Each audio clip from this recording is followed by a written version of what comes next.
दुनिया की सबसे तेज छुरी हमारी जबान है और दुनिया के सबसे खतरनाक हथियार हमारे शब्द हैं, जो बिना किसी का खून बहाए लोगों को अंदर ही अंदर मार सकते हैं। हमारे शब्द हमारी ताकत हो सकते हैं, उसी के साथ यह हमारी सबसे बड़ी कमजोरी भी हो सकते हैं, अगर हमें नहीं पता कि कब, कहां और क्या और कितना बोलना है। यदि हम सही समय पर सही इरादे के साथ सही शब्दों का प्रयोग करते हैं तो यह हमें एक सफल व्यक्ति बनाता है, लेकिन अगर हम सही समय पर सही इरादे से सही शब्दों का इस्तेमाल नहीं करते तो यह हमारे जीवन को नर्क से बदतर बना सकता है। तो चलिए जानते हैं एक कहानी के माध्यम से चुप रहकर जीवन को कैसे बदला जा सकता है। जापान में एक बहुत ही प्रसिद्ध बौद्ध भिक्षु रहा करते थे। उनका नाम रिसाई था। रिसाई अकेले रहते थे। दुनिया के शोर शराबे से दूर जंगल में वो रहते थे और वह बड़े ही ध्यानी और प्रभु भक्त व्यक्ति थे, इसलिए वह पूरे जापान में बहुत प्रसिद्ध थे। एक दिन एक राजकुमार रिसाई के पास आया और बोला, हे प्रभु, मैं हमेशा थका हुआ, निराश और परेशान महसूस करता हूँ। मेरा मन बहुत अशांत रहता है। हालांकि मेरे पास सब कुछ है, दौलत, शोहरत, सुख सुविधाएं जो हर व्यक्ति चाहता है या पाने की चाहत करता है, लेकिन फिर भी मेरे अंदर इतनी अशांति और चिंता क्यों है? रिसाई ने उसकी बात बहुत ही ध्यान सुनी और कुछ सोचने के बाद कहा, तुम इस प्रश्न का उत्तर जानते हो, बस तुमने कभी इस प्रश्न को हल करने की कोशिश नहीं की है।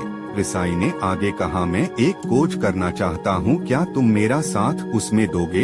इस खोज के बाद तुम्हारे जीवन में किसी भी तरह की अशांति और चिंता नहीं रहेंगी। यह बात सुनकर राजकुमार बहुत खुश हुआ। उसने रिसाई से कहा, बताइए मुझे क्या करना होगा? अपने मन के शांति के लिए मैं कुछ भी करने को तैयार हूँ। राजकुमार की बात सुनकर रिसाई ने कहा, तो फिर अगले 15 दिन तक मेरे आश्रम में रहोगे और एक सामान्य व्यक्ति की तरह अपना जीवन व्यतीत करोगे और इन 15 दिनों में तुम अकेले और चुपचाप रहोगे, जितना हो सके कम बोलोगे। राजकुमार सहमत हो गया। पहले दिन राजकुमार को लगा कि उसका मन सामान्य से अधिक अशांत और विचलित है। उसके मन में तरह तरह के विचार आ रहे थे और वह आम लोगों की तरह जीवन जीने में असहज महसूस कर रहा था और उसे अंदर से बोलने की चाहत हो रही थी, लेकिन वह चुपचाप रहा। उसके मुंह से एक शब्द भी नहीं निकला। अगले दिन वह वैसे ही पूरा दिन चुपचाप बैठा रहा। अगले 2-3 दिन बस वह चुपचाप बैठे रहता, लेकिन रात होते होते उसे अंदर ही अंदर शांति का अनुभव होने लगा। उसके लिए यह अनुभव अजीब था। वह खुद से पूछ रहा था कि वह अंदर ही अंदर इतना खुश क्यों है। अगले दिन राजकुमार अकेला चुपचाप बैठा रहा और वह प्रकृति को निहारने लगा। वह पौधों को, फूलों को, आकाश में उड़ रहे पक्षियों को देख रहा था। वह अपने जीवन में पहली बार यह अद्भुत दृश्य महसूस कर रहा था कि उसके आसपास कितनी सुंदरता है। अब वह दिन भर प्रकृति की सुंदरता को निहारता रहता और ताजगी महसूस करते रहने लगा था। इसी तरह से 10 दिन बीत गए थे और उसके मन की सारी बेचैनी, सारी हलचल और सभी तरह के तनाव गायब हो गए। 11वें दिन की सुबह राजकुमार फिर से एकांत में बैठ गया और कुछ ही मिनटों में उसकी आंखें अपने आप बंद हो गई और वह गहरे ध्यान में चला गया। वह पूरे दिन वहीं पर ध्यान लगा के बैठा रहा और गहरे ध्यान में डूबा रहा। ना कोई शब्द, ना कोई चिंता। राजकुमार भीतर से असीम शांति और आनंद से भर गया। राजकुमार अपने बाकी के 4 दिन इसी तरह व्यतीत करने के बाद रिसाई के पास गया और उन्हें प्रणाम किया और बोला, हे भिक्षु महाराज, मुझे उत्तर मिल गया कि मेरे में इतनी उथल पुथल और चिंता क्यों था। मैं जान गया कि मेरा मन इतना अशांत और विचलित क्यों था। रिसाई ने मुस्कुराते हुए कहा, बताओ क्या उत्तर मिला तुम्हें? राजकुमार ने कहा, मैं जरूरत से ज्यादा बातें करता था। मैं किसी पर भी अपने शब्द और ऊर्जा व्यर्थ करता था। मैं दिन भर अपने लोगों से फालतू बातें करता और अकेले में उन्हीं लोगों के बारे में सोचता रहता था। ज्यादातर समय नेगेटिव बातें सोचता रहता और इस तरह से मैं अपना समय बर्बाद कर देता था।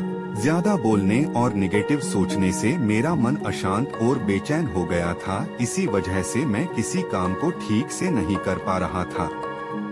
जिसकी वजह से मैं हर काम में असफल होने लगा और फिर इन्हीं लगातार मिलने वाली असफलताओं की वजह से ही मैं उदास और चिड़चिड़ा हो गया। इन्हीं सभी चीजों के वजह से मेरा जीवन बर्बाद हो रहा था। यहाँ पर हुए 15 दिन मेरे लिए पूरी तरह से अलग थे। मुझे कुछ अलग ही एहसास यहाँ पर हो रहा था। अब मुझे ऐसा लग रहा है मैं अपना जीवन पूरी तरह से जी रहा हूँ, लेकिन इसके पहले मैं अपना जीवन गलत तरीके से जी रहा था। जीवन में खुद को जानना और समझना बहुत जरूरी होता है, जो मैंने पिछले 15 दिनों में अनुभव किया। राजकुमार की सारी बातें सुनने के बाद रिसाई ने कहा, सिर्फ तुम ही नहीं, दुनिया में ज्यादातर लोग जरूरत से अधिक बोलते हैं। आज भी लोग ज्यादातर समय केवल दूसरों को नीचा दिखाने के लिए ही बर्बाद करते हैं। रिसाई ने राजकुमार को चुप रहने का महत्व समझाते हुए कहा, एक बार गौतम बुद्ध से उनके एक शिष्य ने पूछा, आप ज्यादातर चुप क्यों रहते हैं? तब बुद्ध उन्हें चुप रहने के फायदे को समझाते हैं। चुप रहने से व्यक्ति अंदर से अनंत शांति और गहराइयों में होता है। मौन अपने भीतर उतरने की पहली सीढ़ी है। मौन के बिना खुद को जानना असंभव है। खुद को जानने और समझने का पहला नियम है मौन हो जाओ। कम बोलने का कोई भी नुकसान नहीं है, लेकिन यदि आप ज्यादा बोलते हैं तो आप अधिक गलतियां करते हैं। अगर व्यक्ति कम बोलना शुरू कर दे तो संसार की 90% मुसीबतें अपने आप खत्म हो जाएंगी। जिसने मौन रहने की कला जान ली, वो भीड़ में भी अकेले रहने कला जान लेता है। एकांत में तो आदमी आनंदित रहता है, दूसरों की उपस्थिति ही तो बेचैनी पैदा करती है। चुप रहने की शक्ति से अधिकतर ऊर्जा को बचा लोगे। इस कहानी से हमें यह सीखने को मिलता है कि चुप रहने में भी एक अद्भुत शक्ति होती है। अगर हम सही समय पर सही शब्दों का प्रयोग करते हैं तो हम अपने जीवन को सकारात्मक दिशा में बदल सकते हैं। चुप रहने से हम अपने आत्मा की गहराइयों में जा सकते हैं और अंदर से शांति का अनुभव कर सकते हैं। इससे हम अपने विचारों और भावनाओं को साफ करके अपने जीवन को सकारात्मक बना सकते हैं। चुप रहने की कला हमें सीखनी चाहिए ताकि हम अपने शब्दों का सही इस्तेमाल करके अपने और दूसरों के जीवन को सुधार सकें।